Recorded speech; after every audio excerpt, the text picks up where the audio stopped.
सच्चा प्यार कभी भी और कहीं भी हो सकता है। प्यार एक एहसास है जो बिना कहे भी बहुत कुछ कह जाता है। जब किसी को प्यार होता है तो वह यह नहीं सोचता कि इसका अंत क्या होगा।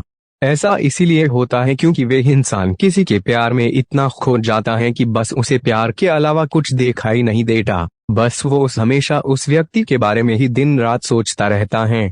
एक लड़का था, वो एक लड़की से बहुत प्यार करता था। वो उस लड़की के लिए कुछ भी करने को तैयार था, लेकिन दिक्कत ये थी कि लड़का बहुत गरीब घर से था जबकि लड़की बहुत अमीर थी। और दूसरी दिक्कत यह था कि लड़का अलग कास्ट का था, जिस वजह से दोनों के प्यार में बहुत कठिनाई आ रही थी।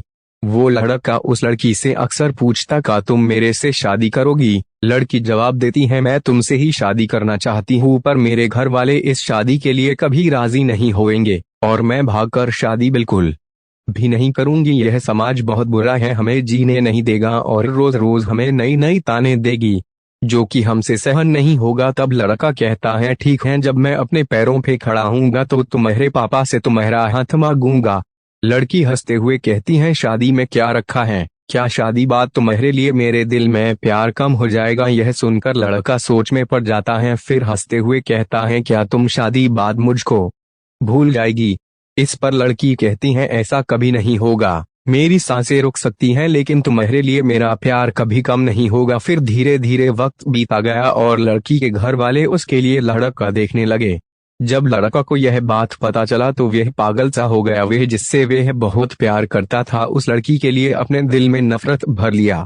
वह लड़का जानबूझकर इस करता था जिससे वह लड़की उससे नफरत करने लगे और ठीक वैसा ही हुआ जैसा वो लड़का चाहता था।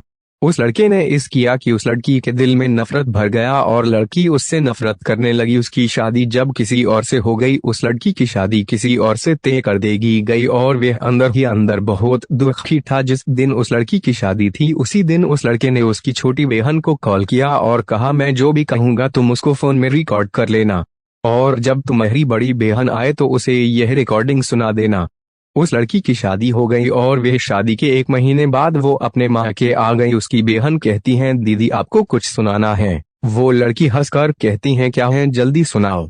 जैसे ही वो उस लड़के की रिकॉर्डिंग को करती है उसमें से रोने की आवाज आती है। वो अपने बहन से कहती हैं ये आवाज तो हर्ष की लग रही है ना। छोटी लड़की कहती है दीदी जिस दिन आपकी शादी थी उसी दिन हर्ष का कॉल आया था, वह बहुत रो रहा था, आप खुद ही सुनिए वो क्या कह रहा था। फोन की रिकॉर्डिंग चलने पर हर्ष रो रो कर कह रहा था रीना मैं तुमसे बहुत प्यार करता हूँ और मैं जीते जी तुम्हारी शादी किसी और के साथ नहीं देख सकता। मैं तुमसे बहुत प्यार करता हूँ और मैं चाहता हूँ कि तुम अपनी जिंदगी में आगे बढ़ो और जहाँ भी रहो हमेशा खुश रहो। मैं तुम्हें कभी भुला नहीं सकता। इतना कहकर फोन कट जाता है। हर्ष की यह बात सुनकर बहुत रोती हैं और अपनी बहन पे चिल्लाती हैं तुमने मुझे क्यों नहीं बताया जिस दिन हर्ष का फोन आया था। छोटी बहन जवाब देती है मैं क्या करती दीदी, मैं तो कसमों के धागे में बंधी हुई थी। वह अपनी बहन को उसी नंबर पे फोन लगने को कहती हैं जिस पे हर्ष का फोन आया हुआ था। छोटी बहन पूछती है क्यों दीदी, वो अपने बहन को जोर से डांट देती हैं। छोटी बहन हर्ष को फोन लगती है, दूसरी तरफ फोन उठता है हेलो हेलो आंटी जी हर्ष कहाँ है।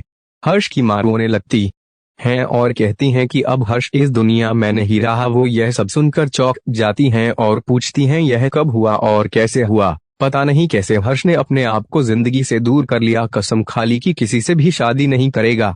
छोटी बहन आंटी कब की बात है। हर्ष की मां ने कहा यह 19 मार्च की बात है बेटा। यह सब सुनकर वो लड़की फोन काट देती है। वो सारी बात अपनी बड़ी बहन को बता देती हैं और कहती हैं मैंने हर्ष की बातों पे भरोसा क्यों नहीं किया। मेरा हर्ष आज मेरे से दूर नहीं होता अगर मैं उसके बातों पे भरोसा कर